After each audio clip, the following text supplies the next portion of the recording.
சபரிமலை ஐயப்பனுக்கு முதல் முறையாக மாலை அணிந்து விரதம் இருப்பவர்கள் கண்டிப்பாக கருப்பு நிற ஆடைகளைத்தான் அணிய வேண்டும் என்று கூறுகிறார்கள். காரணம், கருப்பு நிற ஆடைதான் சபரிமலை ஐயப்பனுக்கு பிரதானமான பிடித்தமான ஆடையாகும் என்று சொல்லுகிறார்கள். கருப்பு நிற ஆடை எதிர்மறை எண்ணங்களை உண்டாக்கும் என்று சொன்னாலும் கூட அறிவியல் ரீதியாக பார்த்தால் வெப்பத்தை கிரகிக்கக்கூடிய தன்மை கொண்டது.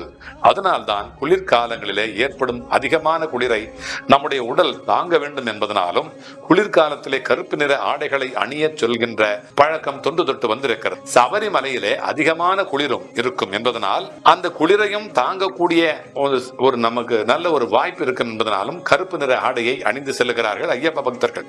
ஐயப்ப பக்தர்கள் கருப்பு நிற ஆடையை தான் உடுத்த வேண்டும் என்று சொல்வதற்கு முக்கிய காரணமே சாஸ்தா ஐயப்பனுடைய சனீஸ்வர பகவானுக்கு செய்து கொடுத்த சத்தியமும் ஒரு காரணம் என்று ஜோதிட ரீதியாக கருத்து சொல்லப்பட்டு வருகிறது.